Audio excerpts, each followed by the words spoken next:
Bonsoir à tous et bienvenue au 13h sur la télévision nationale. Voici les titres. Regroupement des femmes leaders appelé FENEP entendait creuser des femmes pour des nominations et des élections paritaires. Il a au détour d'une conférence de presse lancé officiellement ses activités pour le compte de l'année 2020. Et puis le gouvernement concrétise son projet de doter les villes du Bénin de marchés modernes. Parakou en abritera également. Le ministre du Cadre de Vie vient de procéder à la remise de 2 sites.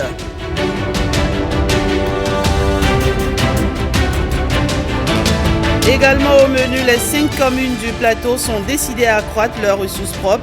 Elles viennent d'un commun accord de lancer un projet destiné à le matérialiser. Il s'agit du projet d'appui à la modernisation de la stratégie de mobilisation des ressources locales. Bienvenue dans ce 13h. Le ministre du Cadre de Vie a procédé à la remise de sites pour le lancement des travaux de 2 infrastructures à Parakou. Il s'agit du site pour la construction du marché moderne de Guéma et de la construction d'une nouvelle station de boue de vidange. Le coût des travaux avoisine les 4 milliards de francs CFA. C'est un sujet signé Alexandra Diotin. La nouvelle est accueillie avec joie. 2 nouveaux projets viennent s'ajouter aux réalisations dont a déjà bénéficié la commune de Parakou dans le cadre du programme d'action du gouvernement. Ce bâtiment de type R+1 avec une toiture en forme shed contient 66 boutiques, 12 locaux de restauration, 596 étals d'espace de vente de 5 mètres carrés chacun. C'est donc l'occasion aussi de faire une deuxième remise de site à l'entreprise EEBTP, le groupement EEBTP Gamma. Ce projet vise la conception et la réalisation de la station de boue de vidange dans la ville de Parakou. Charles Toko, maire de Parakou, va qualifier tout ceci d'action majeure. Il fallait, pour préserver la population des épidémies les plus redoutées d'origine hydrique, une station de ce genre. Avec celle-ci, abat la typhoïde, le choléra, la diarrhée et le souci de gestion de nos boues de vidange. Vous comprenez ma joie. Quant au marché moderne, l'évidence est que Azeke n'a plus l'image de son nom. Sa capacité d'accueil est très faible et les infrastructures ne sont plus le reflet d'un marché international. Il est réconfortant de constater, mesdames et messieurs, que notre pays a amorcé sous la rupture sa véritable phase de développement et de croissance économique. Les 2 projets dont nous procédons au lancement ce jour et qui revêtent une grande importance pour la commune de Parakou et tout le département du Borgou constituent une preuve palpable. En présence des populations, le répondant des entreprises adjudicataires a pris l'engagement au nom de ses pairs de respecter les différents délais de réalisation convenus. José Didier Tonato, ministre du Cadre de Vie et du Développement durable, prenant la parole. Vous avez vu les chaussées du projet asphaltage, vous avez vu les caniveaux et vous verrez bientôt le marché de Guéma se déployer devant vous, comme j'allais dire, les Halles de Paris. C'est un marché de type moderne. C'est des marchés de type nouveau, aménagés avec toutes les commodités et tout le confort nécessaire. La station de traitement de boue de vidange. Le maire l'a expliqué en termes simples. Pour la ville de Parakou et son agglomération, c'est un maillon essentiel de l'hygiène de base et de l'assainissement du milieu. L'entrepreneur l'a annoncé, c'est 12 mois. Il n'y aura pas une semaine de plus. Les travaux seront suivis avec rigueur, a promis le ministre. Des actions concrètes, pas des projets de qualité. Cette caractéristique du PAG est désormais de loin le plus remarquable sur le terrain. Djougou va également disposer d'un nouveau marché international de type moderne. Le site a été officiellement remis à l'entreprise en charge des travaux. C'était en présence de Pierrette Adam Yossi et Simon Villon. Plus de 4 milliards de nos francs, c'est le coût estimatif de ce marché de type moderne de Djougou qui sortira de terre dans environ 15 mois. Le chef projet de la construction du dit marché sur quelques caractéristiques. Le marché de Djougou est un marché qui s'étend sur plus de 4000 m² en prise au sol et qui sera construit sur un bâtiment à étage dans lequel il y aura toutes les commodités. Il y a plus de 500 étals de vente. Nous avons à l'intérieur une infumerie, des espaces techniques, des espaces pour la gestion des ordures. Nous avons des espaces, une salle polyvalente pour des réunions. Nous avons un bureau pour la gestion de ce marché et nous avons toutes les commodités. L'assainissement à l'intérieur du marché a fait l'objet d'études techniques pour que tous les drainages d'eau soient traités de façon efficiente suivant les règles de l'art. L'annonce réjouit plus d'un. Autorités et populations saluent l'initiative. La construction de ce marché va conférer à la ville de Djougou plus davantage son statut de chef-lieu de département. Tous nos sincères remerciements au gouvernement de son Excellence M. Patrice Talon et demandons à l'entreprise chargée de la construction du dit marché de bien vouloir exécuter les travaux dans les délais pour que nous puissions continuer nos activités.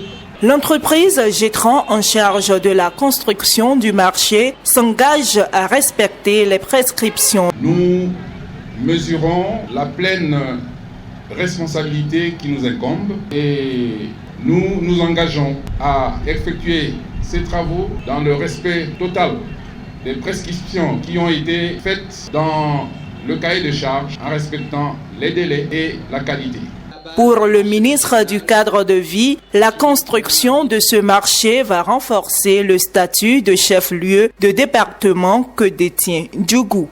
L'activité économique et commerciale de Djougou n'est plus à démontrer. Ce marché va renforcer la fonction du chef-lieu de département de Djougou, mais également la fonction urbaine sous-régionale de Djougou. Nous avons bon espoir que vous allez accompagner ce projet et que ce projet va faire beaucoup de bébés. Je souhaite vraiment que l'entreprise qui a pris son engagement ferme devant vous respecte les délais, respecte le cahier des charges en matière de qualité et délivre à la ville de Djougou un marché moderne et flambant neuf. Avant le démarrage des travaux, un site sera aménagé pour accueillir les femmes. L'ancien marché sera donc libéré dans les tout prochains jours. Construction de marché toujours après Rwebo et Rundra. Mardi dernier, la délégation de l'agence du cadre de vie était aussi à Azove, Paou et Kokokodji pour la remise de sites aux entreprises en charge des travaux. Rebecca Kenyaonde et Michel Egbe pour les détails. Sur ce site, près de 8 milliards de francs CFA seront investis pour la construction de l'un des plus grands marchés de la sous-région, le marché de Kokokodji. Nous sommes dans la commune d'Abomey-Calavi, dans le département de l'Atlantique. C'est un projet du programme d'action du gouvernement.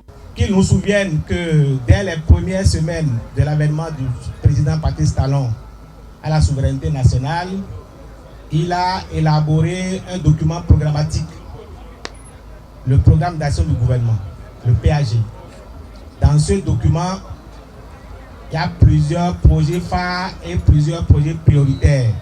L'un de ces projets est le projet de modernisation de 35 marchés au Bénin. Depuis 2 ans et demi, nous avons entamé le processus. Les études ont pris assez de temps, d'où l'impatience des populations. Mais aujourd'hui, je peux dire que nous sommes finalement prêts pour construire et moderniser entièrement le marché de Kokokodji. Une nouvelle qui n'est pas restée sans encouragement. À travers des chants et danses et des cris de joie, les commerçantes bénéficiaires de ce marché ont manifesté leur enthousiasme face à ce projet structurant. Notre président Patrice Talon, nous le remercions beaucoup. Nous lui renouvelons notre soutien. sages, têtes couronnées, représentants des divers cultes, femmes, tous les élus de la commune d'Abomey-Calavi, nous lui disons merci. Merci parce que depuis le 6 avril 2016, nous avons constaté et sans faille que la commune d'Abomey-Calavi se modernise. Et c'est le moment pour nous de lui dire merci. Parce que sans le développement, je pense que nos femmes ne peuvent pas s'épanouir. Ce marché sera bâti en rez-de-chaussée sur une superficie de près de 4 hectares. La configuration permettra d'obtenir un cadre moderne avec toutes les commodités. Il y aura 2 composantes sur le projet. Une partie marché et une partie gare routière. Gétran SA, c'est l'entreprise qui va assurer la construction et la qualité des travaux. Un assainissement général est prévu sur toute l'emprise de construction du marché et un système de panneaux solaires pour l'éclairage dans le marché. Ces mêmes commodités se retrouvent également dans la construction du marché de Pao. L'entreprise qui a gagné ce marché ici, c'est Serap TP. Les travaux sont estimés à plus de 2 milliards de francs CFA. L'entreprise n'a pas beaucoup à dire. Nous, c'est les bâtiments que nous allons construire qui vont parler. L'assainissement que nous allons faire, le pavage, c'est ça qui va parler. Donc, nous vous promettons de faire un travail de qualité et nous prenons l'engagement de tenir dans le délai. 12 mois, ça nous suffit pour exécuter vos travaux. Donc, dans 1 an exactement, nous allons revenir ici pour recevoir le nouvel ouvrage. Et à ce sujet, je voudrais demander à l'entrepreneur. Nous avons signé les contrats dans la convivialité. On est en train de remettre le site dans la convivialité. Je ne souhaite pas que, au cours de l'exécution, il y ait des quiproquos. De toutes les façons, le président Talon, il a été clair. Il aime la qualité. Il a bien dit, sous mon mandat, il n'y aura pas d'éléphant blanc. La même ferveur et la même joie sont présentes chez les femmes de ce marché. Des prières et des bénédictions à l'endroit du chef de l'État et de la délégation de l'Agence du cadre de vie ont été formulées. Et la danse pour chorégraphier l'émotion. Ce marché, c'est notre marché. C'est notre œuvre. Nous devons tout faire pour que ce soit une réussite. Le même exercice est répété ici par la délégation de l'Agence du cadre de vie. Azové aura aussi un marché flambant neuf à construire par l'entreprise Digesque Vico pour près de 4 milliards de francs CFA. Je vous dis merci. Au total, 20 marchés urbains et régionaux ont été lancés pour un montant de plus de 83 milliards de francs CFA. 15 autres marchés seront bientôt mis en chantier pour boucler la liste nationale de pas moins de 35 sites marchands. Et bien, sur ce chemin du Bénin qui bouge à travers ses infrastructures, marquant un arrêt dans le 9e arrondissement de la ville de Cotonou. Là-bas, le projet asphaltage a pris en compte plusieurs rues des quartiers Ménotin et Kendono. Grâce à Patrice Talon, la métamorphose s'est opérée. On retrouve l'Enaïk Agbazaou. Circuler dans le 9e arrondissement n'est plus désormais un parcours de combattants. Emprunter cette rue de Kendonou relevait d'un véritable parcours de combattants, surtout en saison pluvieuse. Aujourd'hui, grâce aux travaux d'asphaltage, y circuler est chose aisée. Plus de nid de poules, ni de dénivellation. Pour les habitants de ce quartier, c'est un grand soulagement. Pour ceux qui connaissaient le quartier Kendonou, ils doivent savoir qu'il y a une grande amélioration, un grand changement par rapport à la visibilité et à l'assainissement du quartier. Et les travaux de l'asphaltage ont fait qu'aujourd'hui, même pendant la saison pluvieuse passée, là, il n'y a plus d'inondations comme il y en avait. Les caniveaux ont permis l'écoulement de l'eau qui convoyait l'eau dans le bas-fond et on n'a plus connu l'inondation comme c'était le cas dans le passé. Aujourd'hui, par rapport à l'assainissement et à la libre circulation des biens, vous allez voir qu'il y a d'autres rues qui sont déjà pavées. L'asphaltage a fait que les voies pavées ont changé le visage, la visibilité de notre quartier et a fait qu'aujourd'hui nos citoyens circulent librement et a fait qu'aujourd'hui nous ne connaîtrons plus d'inondations comme dans le passé.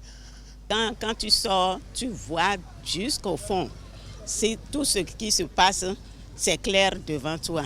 Et puis, il n'y a pas de difficulté à discerner les choses. Nous le remercions et que Dieu lui donne vraiment la force, la sagesse, l'intelligence pour aller de l'avant. Je vais remercier le chef de l'État pour tout ce qu'il est en train de faire pour l'asphaltage. Aujourd'hui, on peut voir que c'est vraiment pour améliorer dans les vents, pour réaméliorer les vents là où il y a les eaux partout.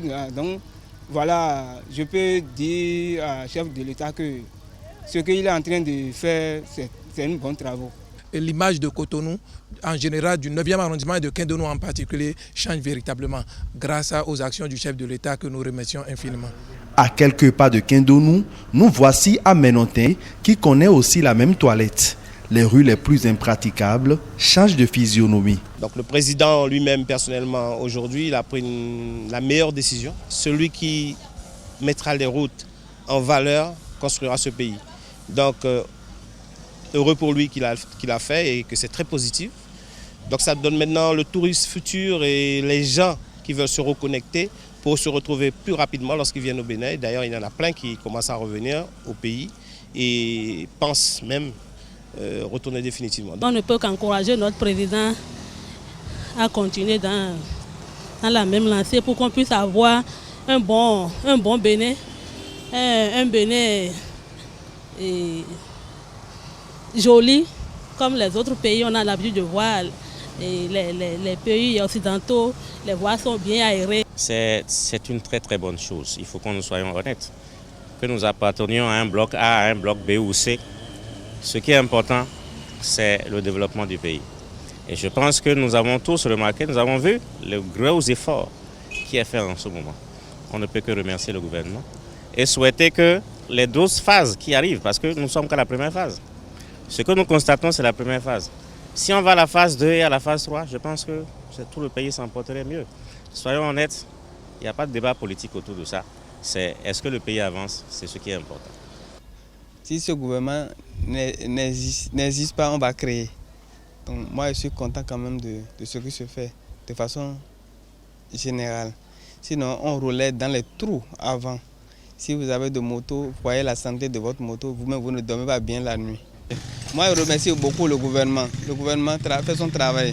Des travaux qui avancent à grands pas avec la dextérité de l'entreprise Sino Hydro qui promet de respecter le délai contractuel. À Ménontin, nous avons 8 rues. En fait, ils ont ajouté une rue. Ça veut dire au total, c'est 9 rues. Mais il y a 7 là. Les 7 rues là sont déjà prêts pour poser les pavés. Il reste une rue là qui est en train de réalisation. Et nous avons la confiance pour l'avancement des travaux et aussi la qualité des travaux. Dans le délai contractuel, c'est prévu le 6 avril. Mais d'après notre planning, c'est la fin de mars. La magie de l'asphaltage s'opère dans le 9e arrondissement de Cotonou et la fin des travaux n'est qu'une affaire de jours. Parlons maintenant de leadership au féminin. Toujours dans ce 13h, le FENEP entendait creuser des femmes pour des nominations et des élections paritaires, lance officiellement ses activités pour le compte de l'année 2020. Cette association dirigée et composée en majorité de femmes est très présente dans l'activisme politique. L'équipe dirigeante du Creuset était face à la presse ce jeudi 16 janvier pour annoncer les couleurs des activités de la nouvelle année. Ossiane Amoussou et Daniel Ada. Nouvelle année 2020. Les objectifs et ambitions du Creuset des femmes pour des nominations, c'est des élections paritaires restent inchangés. Les jeunes et les femmes veulent, mais ils n'osent pas. Ils ont peur. Ou encore, la politique, ce n'est pas pour tout le monde, c'est une affaire de chimie. La politique, c'est l'affaire de tous. Chacun, à son niveau, joue sa partition. S'impliquer dans la gestion des affaires publiques de son pays est un devoir. C'est contribuer à trouver l'équilibre nécessaire au bien-être commun. Chers jeunes, chères femmes, osons. Cessons les lamentations et les interrogations inutiles, car l'heure venue, lorsqu'il nous sera reproché de n'avoir pas osé, il nous faudra nous en prendre qu'à nous-mêmes. Le FENEP se dit être totalement indépendant de tout parti et orientation politique. Le FENEP n'a pas de bord politique. La belle preuve est que dans FENEP, vous avez des blocs républicains, des UP, enfin, toutes personnes venant de différents partis politiques. C'est un creuset qui a pour ambition, peu importe la provenance d'une personne qui a envie de s'impliquer dans la gestion de la chose publique, d'être en mesure d'assumer les responsabilités au moment où les responsabilités lui sont confiées.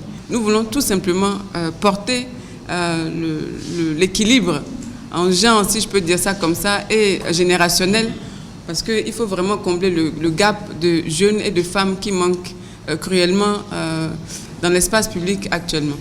Créé et lancé le 26 janvier 2018 à Cotonou, le Creuset des femmes pour des nominations, c'est des élections paritaires, lutte à œuvrer pour le leadership féminin, la promotion de l'éthique et de la bonne gouvernance, mais surtout l'autonomisation de la femme. En avant, toutes donc, c'est un sujet signé Océane Amoussou. D'un autre côté, remise d'attestation aux apprenants de la 9e et 10e promotion du centre de formation langue. Ces derniers ont été formés pendant près d'1 an dans les domaines de l'agriculture. Cette occasion de remise de parchemin a été également le moment de recevoir la 11e et la 12e promotion. Gilles Dansou, Bénédicte vous font le point de cette cérémonie. Une présentation lue ici par Amel Dancy. Pendant 9 mois, ces jeunes apprenants de la 9e et 10e promotion du centre de formation Bouge ont été outillés sur les techniques agricoles et d'élevage, mais aussi sur la thématique du développement personnel. Des mains de la présidente de l'ONG Bouge et de leurs encadreurs, ils reçoivent les uns après les autres leur attestation de fin de formation. Vous avez préféré donner un plus à la jeunesse béninoise, un plus à la jeunesse africaine. Pour vous, il est temps que cette jeunesse cesse de végéter dans la pauvreté et dans la misère. Et vous avez choisi de nous rendre heureux. Ça nous fait honneur et le plaisir est vraiment immense. On ne saura jamais vous remercier assez. 60 jeunes au total ont bénéficié de cette formation. Les responsables du centre leur prodiguent des conseils. Faites en sorte que la génération que vous constituez, vous puissiez relever vos communes, vous puissiez relever vos villages, vous puissiez être cités en exemple. C'est ce que j'attends de vous. Et ça, c'est un combat. Ici, vous avez mangé, vous avez dormi, vous êtes bien soignés. Tout ça, c'est terminé aujourd'hui. Vous allez être face à vous-même. Et c'est en ce moment qu'on connaît les Josué et les Caleb. Soyez forts au futur, parce que vous en avez besoin. Et dans 6 mois, nous venons vous visiter sur le terrain et nous allons voir et constater ce que vous avez accompli. Et ceux qui ont bien travaillé, vous allez avoir du matériel. Ceux qui n'ont rien fait n'auront rien. Je dis aussi le bienvenu aux nouvelles promotions 11 et 12. Les partenaires techniques et financiers renouvellent leur engagement et remercient les encadreurs. Nous restons toujours près de vous, nous vous suivons et nous savons que nous pourrons faire de belles choses ensemble. Je voudrais dire que je suis heureux de constater qu'ils sont devenus des hommes de type nouveau. Après 9 mois d'immersion, après 9 mois d'incubation, après 9 mois de formation. Et en tant que membre de l'organe consultatif de la jeunesse, qui est une organisation de jeunesse, et j'ai constaté que la formation qu'ils ont reçue ici est une formation de qualité. Ils ont vécu ici dans de très bonnes conditions de vie et d'études. Des jeunes qui devront se battre pour démontrer tout leur savoir-faire sur le terrain. Et sachez que la CCP, la communauté des communes du plateau, vient de marquer sa volonté d'accroître ses ressources propres pour le bonheur des 5 communes de la région. Et cela à travers le lancement jeudi dernier à Kétou du projet d'appui à la modernisation de la stratégie de mobilisation des ressources locales. Brissumbo, Guillaume Avieno.